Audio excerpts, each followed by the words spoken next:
نحمدہ و نصلی علی رسولہ الکریم اما بعد۔ محترم ناظرین کرام، بہت سے لوگ یہ معلوم کرتے ہیں کہ وضو کرنے کے بعد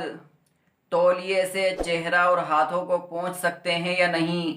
تولیے کا استعمال کر سکتے ہیں یا نہیں، یا اگر کوئی وضو کرنے کے بعد تولیے سے اپنا چہرہ پونچھ لے، اپنے ہاتھوں کو پونچھ لے،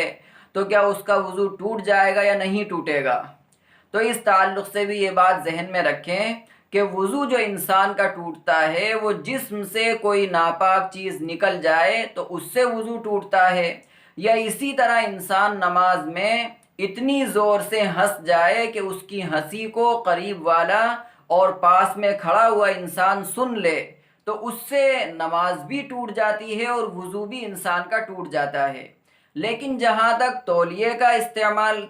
کے استعمال کا تعلق ہے تو اس سے وضو نہیں ٹوٹتا۔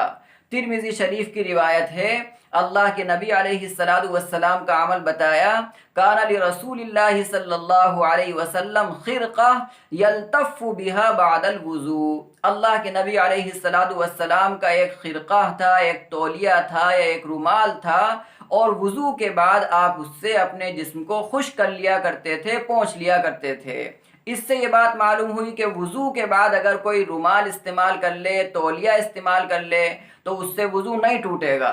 اسی طرح ترمذی شریف کی ایک اور روایت ہے جس میں یہ اس کو واضح کیا، انما کریہ المندیل بعد الوضو،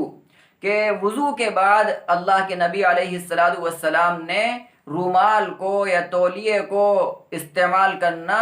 اچھا نہیں سمجھا، ناپسند کیا، اور آپ نے استعمال اس کو نہیں کیا۔ تو دونوں طرح کی روایتیں ملتی ہیں، ان دونوں طرح کی روایتوں پر ہمارے لیے عمل کرنا آسان ہے۔ جب ہمیں بہت زیادہ ضرورت ہو اپنا چہرہ پونچھنے کی تو ہم